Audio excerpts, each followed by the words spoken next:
So now here we are today in 2022, and in the wake of George Floyd and the push for cancellations, Thomas Jefferson has just been marred beyond belief. That name has been just absolutely marred, and that's not to undo any of the discussion we just had about slavery and his support of it and his being born into it on the wrongdoing side. And I wonder what you think of it, because now it's crossed over. I'll just give the audience a couple of examples. All right. He started the University of Virginia. That's another thing we didn't even get to, but he started UVA. And now their student newspaper just this past August calling to remove his name from the campus. It's his university. Okay. So they want his name gone. A New Jersey school just removed his name over the slave ownership. This is in August of 2022, not even right post George Floyd. I mean, that was when the fever was very hot. July 2022, Monticello going woke, trashing Thomas Jefferson's legacy in the process.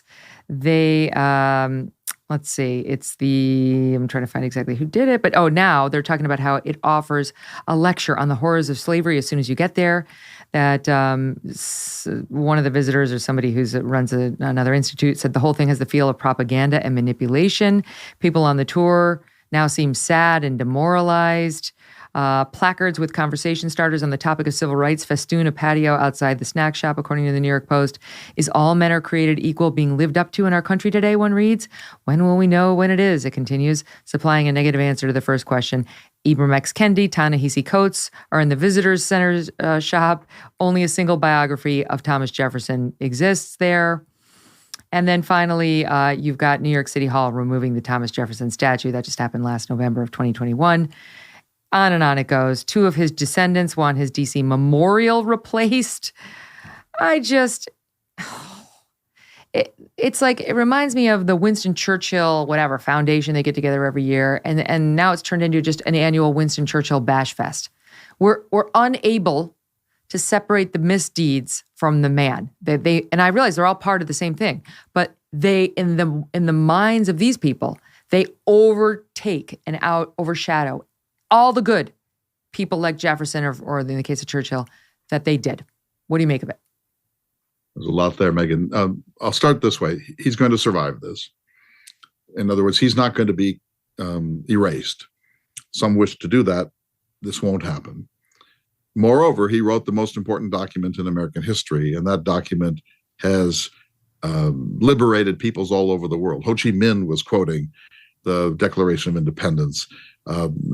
Susan B. Anthony and Elizabeth Cady Stanton used it as the model for their own Declaration of Rights in Seneca Falls. So Jefferson's legacy is secure. He himself is taking some very severe body blows. There's talk of the Jefferson Memorial. There's even talk of Mount Rushmore.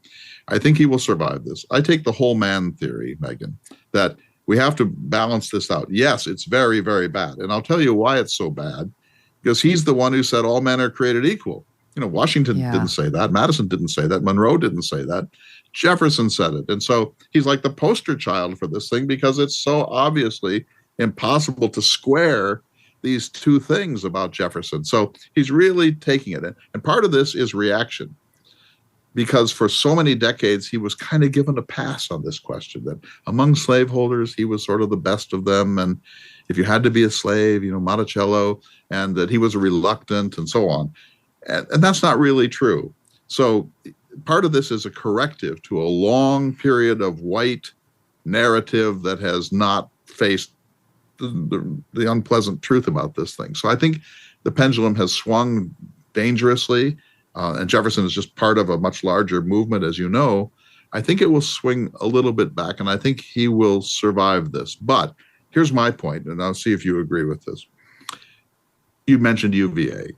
I think it's ridiculous for UVA students to apply to that university, to accept a position at one of the world's great universities, and when they get there, to trash the man who built it.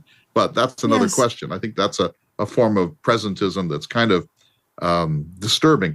But certainly this is what I would say, that you can't talk about the University of Virginia without an asterisk that says the lands were leveled by enslaved people, the bricks were baked by enslaved people, the timbers were cut by enslaved people, all the buildings were built by them. When the university opened, they were the janitors. They were cleaning up people's waste materials.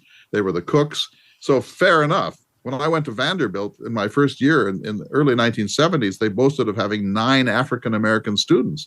You have a long, really troubled history in this way. And yet every janitor at Vanderbilt at that time was an African-American. So, we have to face this. But I think Jefferson will survive because he's Leonardo da Vinci with a very, very, very serious problem at the center of his life and his moral character. And I think he's taken a permanent hit. I think that permanent hit is just, but I think we have to be careful here, not to use the cliche of the baby in the bathwater, but we have to be careful not to just pretend we can sweep American history clean and then feel better about it.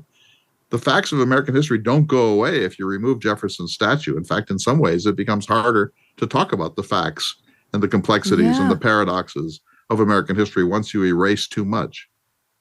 That's right. And also you kind of erase the hope amongst children that if they sin, they could still be remembered as someone great. They could still achieve greatness in their life and be remembered for their goodness instead of their worst mistakes. Jefferson's a more extreme case of it. But typically in our American past, we've gone for grace. We've allowed it. We've been largely a Christian country that's believed in grace and forgiveness and redemption.